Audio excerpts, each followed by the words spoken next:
नमस्कार, मेरा नाम है मैक्स और आज मैं आपको एक बात बता दूं कि मेरे वीडियो को सिर्फ 2 या 3 लोग देख रहे हैं। पहले तो ठीक थे, 40 थे, 80 से 90 थे और मैं ये भी नहीं जानता कि क्यों देख रहे हैं। कंटेंट ख़राब है, वीडियो ख़राब है, वीडियो की एडिटिंग ख़राब है या क्या ख़राब है, लेकिन कंटेंट मेरे हिसाब से अच्छा कंटेंट है। लोग जा ही नहीं रहे तो लोगों को पता भी नहीं चल पा रहा है, लेकिन जो भी 2-3 या एक भी आदमी देख रहा है तो मैं उसके लिए ही वीडियो तब तक बनाता रहूँगा अगर कोई भी एक भी व्यू, कोई भी एक आदमी मेरी वीडियो को अगर देखता रहेगा। बस मैं अपना काम कर रहा हूँ। मैं अगर एक की भी मदद कर पा रहा हूँ एजुकेशन में, उसको पढ़ाने में, मेरे लिए सफिशेंट है।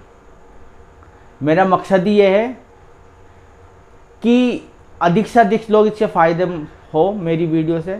लेकिन अगर लोगों तक वीडियो नहीं जा पा रही है, लोगों को पसंद नहीं आ रही है या लोगों की एडिटिंग या कुछ भी चीज़ पसंद नहीं आ रही है, लेकिन अगर एक को भी पसंद आ रही है तो समझो कि ये वीडियो उसी के लिए बन रही है। ठीक है, तो अब मैं अपना नया टॉपिक शुरू करता हूँ। आज जो साहित्यिक स्रोत टॉपिक चल रहा है प्राचीन भारत को लिखने के, तो उसी के अंतर्गत आज हम देखेंगे बौद्ध ग्रंथों को। बौद्ध ग्रंथ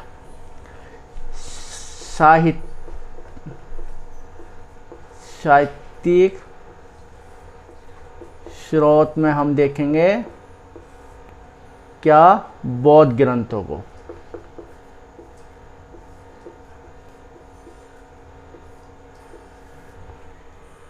अब ये बौद्ध ग्रंथ है। बौद्ध ग्रंथ को भी हम 2 कैटेगरी में बांट सकते हैं प्राचीन भारत का इतिहास लिखने के लिए। एक तो ये प्योरली धार्मिक बुक होंगे, अधार्मिक, धार्मिकेतर यानी कि धार्मिक।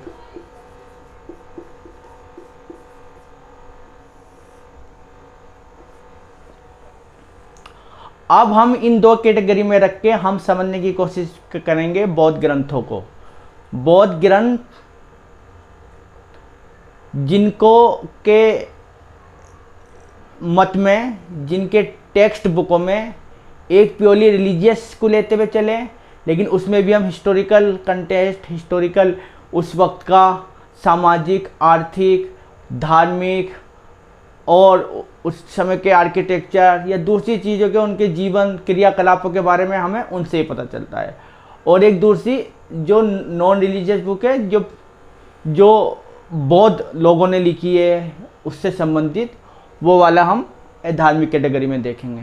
तो पहली जो इनकी मेन जो धार्मिक बुक, जो बिल्कुल मतलब इनका कोर मानी जाती है, वो माने जाते हैं इनके त्रिपिटक। क्या माने जाते हैं? त्रिपिटक। त्रिपिटक का मतलब होता है 3 बास्केट। 3 बास्केट। 3 बास्केट, इसका मतलब इनमें 3 बुक होगी। तो 3 पिटक है ये। पहला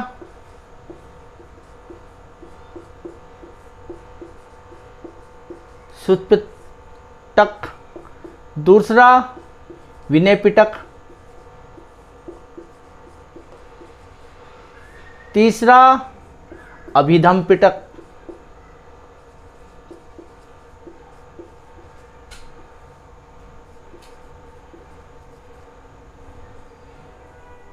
ये है 3 पिटक। इन 3 पिटक को 3 अलग अलग लैंग्वेज में भी लिखा गया है। इन तीनों को पाली में लिखा है, चाइनीज लैंग्वेज में लिखा गया है और फिर लिखा है तिब्बती लैंग्वेज में, तिब्बती भाषा में।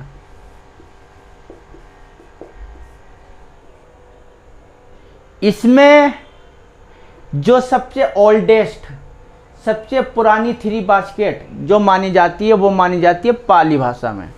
यानी कि पाली भाषा में सबसे पुरानी त्रिपिटक ली गई है। पाली भाषा में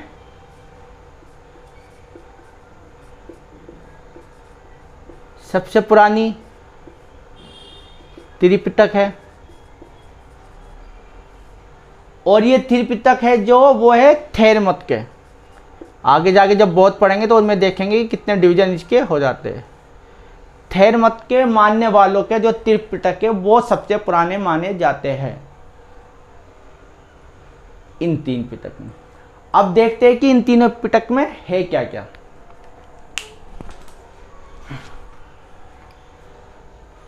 अभी स्पेस है तो नीचे लिख देते हैं शुद्ध पिटक। शुद्ध पिटक, शुद्ध पिटक में क्या है? गौतम बुद्ध के उपदेश और उनके प्रवचन। गौतम बुद्ध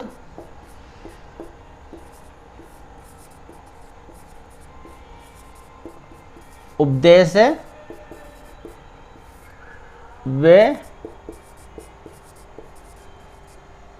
प्रवचन है। दूसरा है विनय पिटक। सूत्र से पता चला सूत्र, रूल्स, सूत्र जो गौतम बुद्ध ने बताया अपने उपदेशों में, जो प्रवचनों में बताया।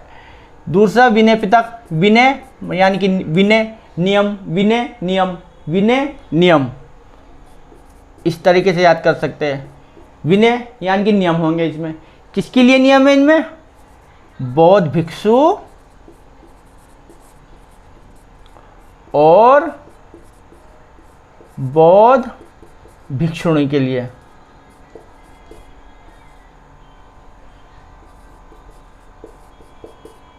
आपको जानकारी होगी कि गौतम बुद्ध ने संघ में पहले तो मना कर रहे थे, लेकिन आनंद के कहने पे उन्होंने बौद्ध में महिलाओं को भी परमिशन दे दी। और शायद पहली महिला जिसको परमिशन दी गई थी वो आम्रपाली थी, नृत्य की, जो नगर वधू थी वैशाली की।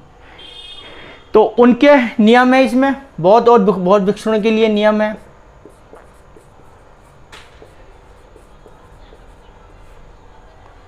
तीसरा अभिधम पिटक है।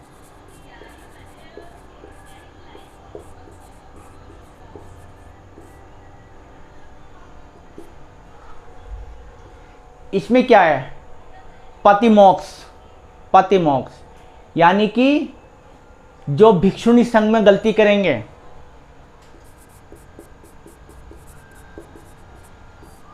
जो भिक्षु और भिक्षुणी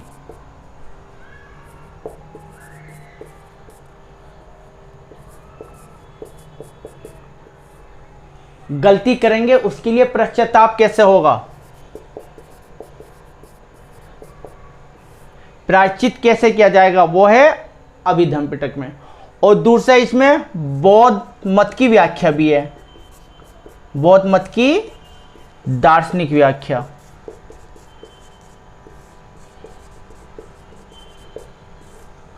तो त्रिपिटक हमने देखा बौद्ध ग्रंथ में। धार्मिक उसमें 3 बास्केट मानी जाती है, 3 टोकरी में इन्होंने रखे हैं शुद्ध पिटक, विनय पिटक, अभिधम पिटक। विनय पिटक में गौतम बुद्ध के सरमन्स और उनकी स्पीसीज है। विनय पिटक में इन्होंने नियम बताए थे। जब संघ बनाया था तो संघ में जो जो नियम होंगे, जिन जिन नियमों को फॉलो करेंगे भिक्षु और भिक्षुणी, वो हैं। अब नियम होम बने तो नियम को तोड़ा भी जाएगा, और तोड़ेंगे तो उसके लिए पश्चाताप करना होगा। उन पश्चाताप को बताया गया है अभिधम पिटक में। और फिर जो बौद्ध मत है उसकी व्याख्या भी दार्शनिक रूप में की गई है अभिधम पिटक में। तो ये 3 इसमें है। अब इनका बताएंगे हम हिस्ट्री, मतलब कब इन्हें पाठ किया गया, कब संकलन हुआ, कब लिपिबद्ध हुए, है ना। तो देखेंगे इन्हें। अब मैं इनमें थोड़ा सा मिटा देता हूं।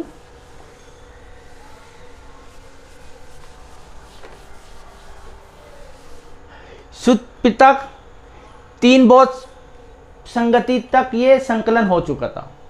यानी कि जब प्रथम बौद्ध संगति हुई थी राजगृह में, और दूसरी हुई थी वैशाली में। प्रथम बौद्ध संगति असेंबली, और इसमें होती द्वितीय बौद्ध संगति। तो शुद्ध पिटक विनय पिटक का पाठ इसमें किया गया था। इन दोनों में इसका पाठ किया गया था।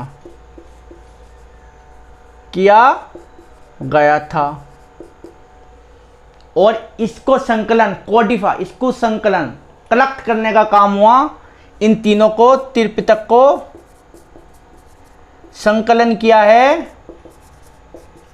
कब? तृतीय बौद्ध संगति में, तृतीय बौद्ध संगति में, जो हुई थी अशोक के काल में, अशोक काल।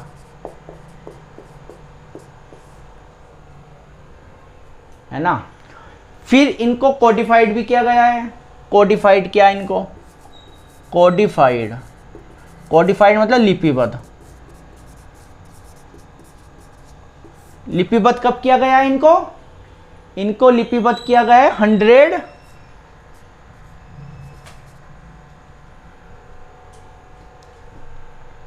100 BC में हुए थे। ये किसने किया था? एक राजा हुए श्रीलंका में, वत्सगामिनी, वत्सगामिनी श्रीलंका में राजा हुए जिनकी देखरेख में हुआ था। तो ये कोडिफाइड लिपिबद्ध हुआ 100 BC में, किसकी देखरेख में? वत्सगामिनी। कौन थे ये? श्रीलंका राजा, श्रीलंका के राजा। इनकी देखरेख में त्रिपिटक को पहली बार लिपिबद्ध किया गया। तो ये थे गौतम बुद्ध के त्रिपिटक।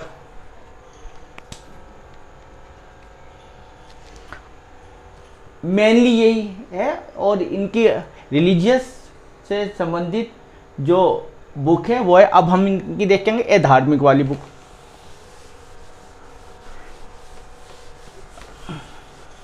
त्रिपिटक देख लिया हमने, अब ए धार्मिक देखेंगे। ए धार्मिक में मोस्ट इंपोर्टेंट जो बुद्धिस्ट टेक्स्ट आता है वो आता है क्वेश्चन आंसर्स हुए थे। आपको अगर आपने पढ़ा होगा तो क्वेश्चन आंसर्स हुए थे दो लोगों के बीच में। एक राजा हुए Indo Greek king मियांडर, Indo Greek king हुए मियांडर, इंडो ग्रीक राजा। ये बहुत जिज्ञासु टाइप के थे। फिलोसॉफिकल क्वेश्चंस हर वक्त इनके माइंड में चलते रखते थे, लेकिन कोई सेटिस्फाइड नहीं कर सकता था। पहली बार इनके क्वेश्चन को सेटिस्फाइड करते हैं कौन? नागसेन। बौद्ध भिक्षु थे ये। तो क्वेश्चन आंसर की फॉर्म में इनकी किताब जो है वो है मिलिंद पन्हो।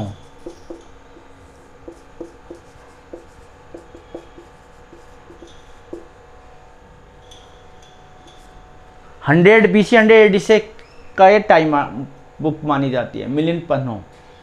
ठीक है। इसमें क्वेश्चन सारे यही है, भगवान, आत्मा, ये क्या है, सोल क्या है, कैसे हुआ है, क्या हुआ है। फिलोसॉफिकल क्वेश्चन है सारे जो सेटिस्फाइड कर देते हैं मियांडर को। तो ये पहली बुक थी इनकी।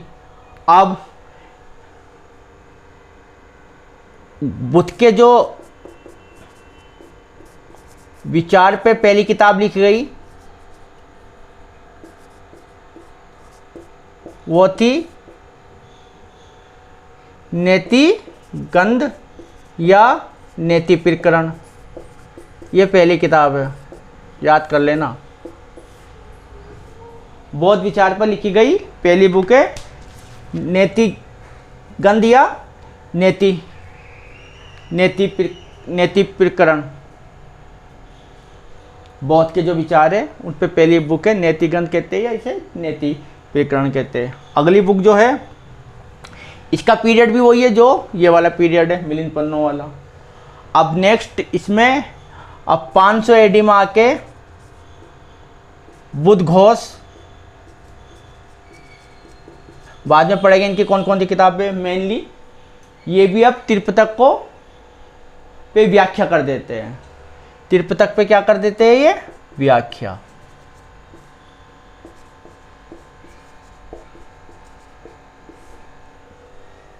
बुद्ध घोष 500 AD में कर रहा है। ये इंपॉर्टेंट बुक है उस वक्त के बताने के लिए। अब अगली है बुद्ध घोष से गौतम बुद्ध के जीवन से संबंधित पहली किताब, इंपॉर्टेंट किताब है गौतम बुद्ध के जीवन से संबंधित पुस्तक। ये बहुत इंपॉर्टेंट पुस्तक है। गौतम बुद्ध के जीवन से संबंधित पहली महत्वपूर्ण पुस्तक।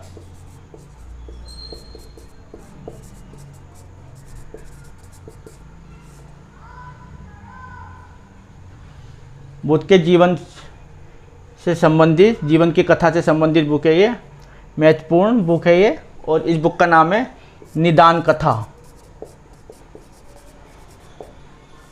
निदान कथा ये पहली इंपॉर्टेंट बुक है बौद्ध के जीवन से संबंधित। उसके बाद आप और भी बहुत टेक्स्ट देखेंगे, जैसे रिलीजियस टेक्स्ट में भी मैं थोड़ा सा बताऊंगा, अभी इन्हें कर लेता हूं। अब इसमें और क्या देखेंगे आप, श्रीलंकाई बुक देखेंगे, जैसे दीपवंश है, महावंश है, ललिता विस्तार, ये दोनों श्रीलंका बुक है। ललिता विस्तार बुक है, दिव्यावदान है, ये सब टेक्स्ट है नॉन रिलीजियस जो गौतम बुद्ध के उससे मतलब गौतम बुद्ध के मतलब बौद्धिज्म टेक्स्ट से संबंधित किताब है। और ये जब बुक है तो उस समय के हमें कल्चर्स, इकोनॉमिक और पॉलिटिकल रिलीजियस चीज़ों के बारे में भी पता चलता है। जैसे आपने पढ़ा होगा अंगुत्तर निकाय का नाम सुना होगा। अंगुत्तर निकाय 16 महाजनपदों के बारे में बताता है ना। अब निकाय क्या होते हैं, निकाय क्या होते हैं,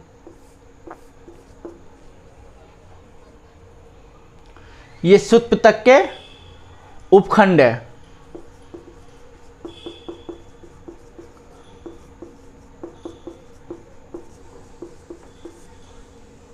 निकाय ये 5 निकाय है। इस 5 निकाय में कुछ बहुत इंपॉर्टेंट निकाय हैं, जैसे मैंने बताया 16 महाजनपदों का भी जिक्र है। दीघ निकाय, ये निकाय भी रिलीजियस में आएगा, इस धार्मिक में आएंगे। ये 16 महाजनपदों का जिक्र आ गया तो मैं इन्हें बता रहा हूँ। दीघ निकाय,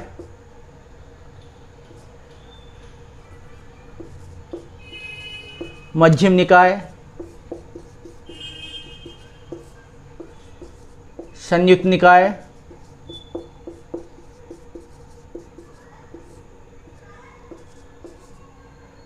अंगुत्तर निकाय, ये बहुत इंपॉर्टेंट निकाय है। अंगुत्तर निकाय इसी में है 16 महाजनपदा। खुद्दक निकाय, ये 2 बहुत इंपॉर्टेंट है।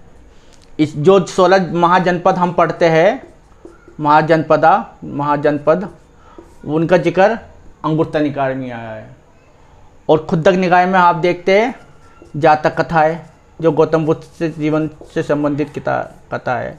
जातक कथाएं पाते हैं हम खुद्दक निकाय में।